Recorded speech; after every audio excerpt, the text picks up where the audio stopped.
Hey guys, welcome back to my channel. So today I wanted to tell another paranormal story time that happened here in Las Vegas. So I don't know how to begin this by just saying when I was in high school, I absolutely loved to go ghost hunting with my friends. A lot of my friends and I were always into the same paranormal experiences. We were always into the same type of ghost stories. We were always curious about the paranormal realm. We always wanted to know more, and every time we heard about haunted places here in Vegas or around Vegas, we would like to go exploring together. So I recently did an Instagram poll, and it was choosing between telling my Ouija board experiences or telling the story of the haunted 666 house here in Vegas. And it was a really close, almost tie. I had almost like 100 people vote, and about 46% said they wanted me to tell the Ouija board stories, and 54% wanted me to tell the 666 house. So that is the story that I'll be telling today. So my friend, I'm gonna call her Elizabeth. So Elizabeth was one of my best friends in high school, and she was a very talented photographer. And I can always remember her always experimenting with me, and we would always do these like really weird obscure photo shoots together, and we would always put myself in some masks, and we would just go to the trippiest places that we could find and make it look very spooky. And she was a very talented photographer. We would go in some underground sewer tunnels, we'd go to graveyards at night just to get these really cool shots. And looking back, that was very risky, not only because we were dealing with the paranormal, but because of, you know, real life psycho people today. But we always heard about this house here in our neighborhood, and it was nicknamed the 666 house, and it was right off of Pecos Road. And so it wasn't too far from where we lived. And of course my friend Elizabeth and her sister, let's call her Sally. Elizabeth and Sally were always together, and Sally would always help her sister Elizabeth get these photos ready. And so she came along and they both picked me up, and we were like, let's go to the 666 house. And at the time I was doing this shoot with one of my old friends back in the day. Let's call him Alejandro. So Alejandro came along too, and we were just all in black, and we decided to park right in front of the 666 house.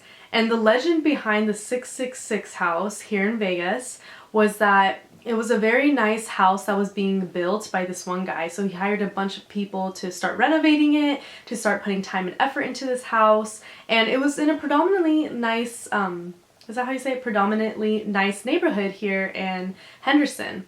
And to this day, if you go to where the 666 house was, you'll see that there's pretty big houses, and I believe some of them are custom. So, again, as you would expect, this house was being built to be kind of luxurious. And one day, I guess, this owner, his mother got really sick. In order to continue to pay for her medical bills, he would have to let go many of the workers that were actually building his house. And slowly and eventually, you know, as workers began to quit or be let go, the 666 house was never finished. And so here stood this partially built gigantic house in this neighborhood that was predominantly quiet. And of course you started getting squatters, you started getting teenagers breaking in, and legend has it, a lot of occultist or Satan worshippers started to use this house to do rituals. So this house became very popular, especially amongst local teens who wanted to get that thrill of seeing something haunted. So of course my friend Elizabeth and her sister Sally thought it was perfect, absolutely perfect to do this photo shoot in. So when we got there, of course there's a really high wall. So Elizabeth and Sally parked their cute little Fiat, and we were like, okay, are we really gonna do this? Are we really gonna hop the walls? Let's make sure that there's no cops around. And anybody who's younger than me, please don't listen to what I did. Take this as a learning experience. But, you know, me being 5 feet, I was like, how the hell am I gonna hop this like huge wall in a black velvet dress? Like, it's gonna rip. So my friend Alejandro actually helped me hop the wall, and when we hopped over, it was really eerie because it's this dirt lot and you see this partially built wooden house. And all of us were like, okay, like how do we get in? Where's the entrance? And in this dirt lot, there was like this old like car. And of course it was abandoned, but inside of this car, it was a bunch of like DVDs everywhere, in the front seat, in the back seat. And we're like, what the heck are these DVDs? And we took a closer look and they were like, you know, adult DVDs, if you know what I mean. So we're like, we should stay away from this car. Like, we shouldn't take photos around this car. It's kind of eerie. We don't know what type of person put that in there. So here we are looking at these windows, and some of the windows are open, don't even have glass in them. And it was crazy because you felt like you were being watched through every single window. And it is pitch black inside of these windows. You know, there's no electricity in the house. And we heard voices, but you could tell it was like other teenagers trying to figure out how to get in. So eventually we found an open doorway, and you had to kind of go under this like wooden type of wooden, not rod, but it was like a rod type of wooden support system. And so we went under and we found ourselves inside of the house. And when I tell you this was the eeriest house I've ever been to, I truly mean it. It was so dark, and there's a lot of these like wooden pillars like supporting the doorways and these unfinished walls. And so there's many shadows being cast everywhere. And what I can remember is feeling so beyond eerie. I cannot explain to you guys how uncomfortable it felt. No one else was there, but my friend right away, she decided to start snapping photos. And she's like, you know, just like stand by this graffitied wall and I'll snap a photo right here. And so Alejandro and I were doing our poses, and everyone had their flashlights on. You know, we were still kind of scared and like looking out for the cops. And I remember as the flashlight cast a shadow by this beam, I could have sworn I saw a very like crouched shadow run behind the beam. And I remember seeing it and dismissing it because I was like, no, my eyes are probably playing tricks on me. And so after a while, you know, we continued to make our way through the house. We made sure not to go up like stairs because, you know, again, we don't know how many people have been in this house. We don't know if the stairs have been finished. But we walk into this room and I remember getting a shiver down my spine.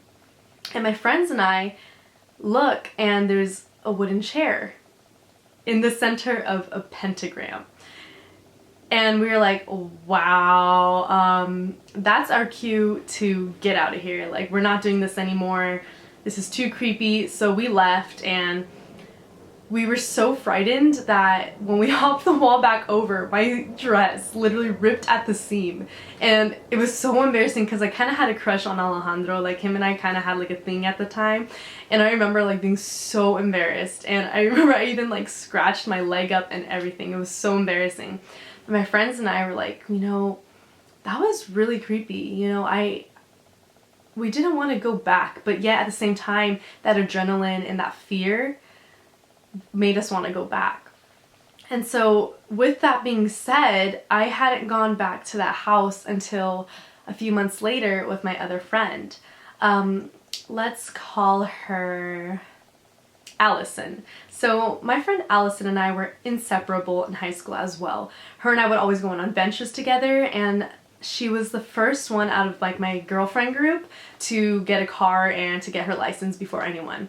So her and I would always go to parties. Her and I would just have fun all the time. Her and I would chill. We would go shopping. One time we were kind of like talking to these like boys we had met, and they were like really good friends of ours, and we were deciding what to do at this like hour in the night.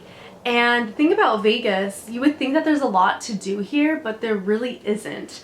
Especially when you're young and in high school, you had to be 21 to do practically almost everything. So of course she mentioned the 666 house, because this house, all these kids from different high schools across the valley would travel just to break into this house and take pictures with the pentagram, like crazy. And people would sit inside that wooden chair to take pictures, like, oh, at the 666 house.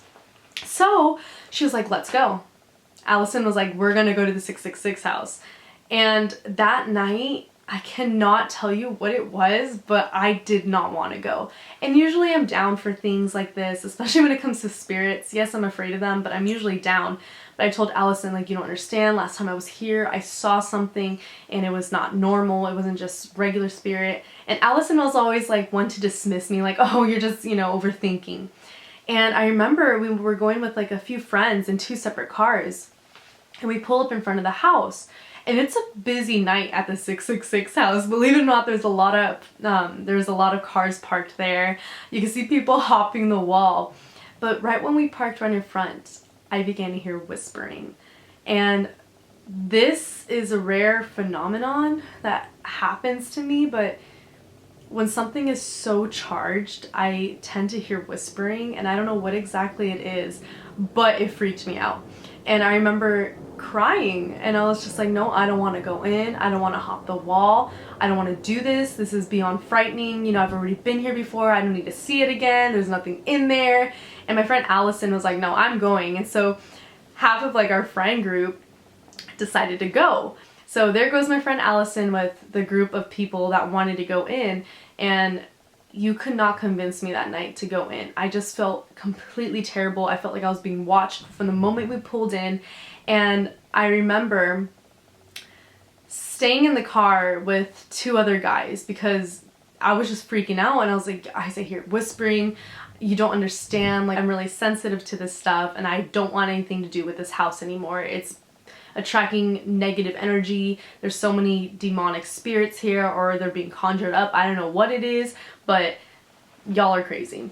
So there I am waiting for my friends, and of course you could see the flashlights all against this house. And even though we were at the street level with the same level as this wall, you could still see some windows like on the 2nd level, and you could see like the flashlights of people's like phones being cast upon this house. And it was so eerie, guys. And when the light would cast itself within the open windows, you could see like the pillars inside the house. You could see how unfinished it was. It was just so eerie. And next thing you know, I see my friend Allison and the group hopping over and like running to the car, and we're like, oh god, like what's happening?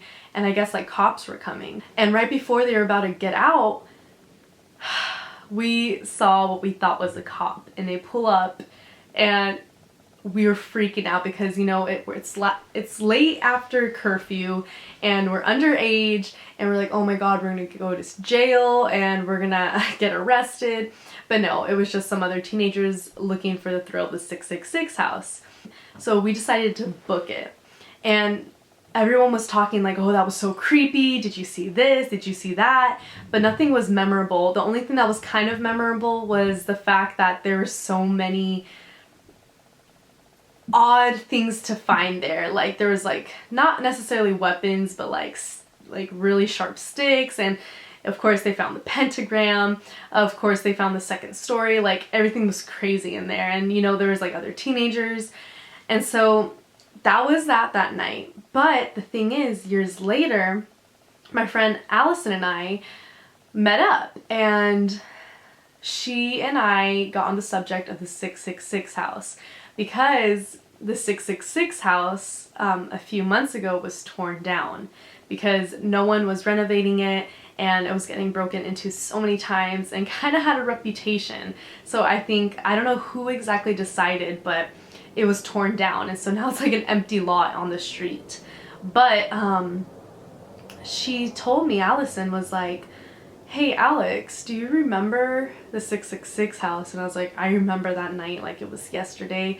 I remember feeling I wanted to throw up. I remember I couldn't stop crying. I remember thinking about that shadow I saw. And she told me, well, when I had hopped the wall and was exploring the outside with, you know, the group I was with, she told me that she had shone her flashlight into the window, and she could have sworn she saw a giant black shadow. And I remember believing her right away. I believed her because there was something terrible in that house. And she said that it really scared her. It really scared her, and they began running back, and that's when everyone started freaking out. And I was like, why didn't she tell me? And she said, you're already freaking out enough. I didn't want to scare you. And so I remember telling her, like, you need to tell me this stuff. But I'm kind of glad she didn't, because I know I would have freaked out even more since I was already hearing and feeling these terrible things. Okay guys, coolest thing. So you know how I was saying that Allison didn't really tell what she had seen that night? All that I knew that she apparently saw was this shadow in one of the doorways. Well, I decided to text Allison because she just came back from like a big trip that she was on. And while I was filming it, I was like, you know what? It's been a few years. I think, you know, she might tell me. Let me see if she's comfortable with it. So I told her I was filming this YouTube video by the time we went to the 666 house.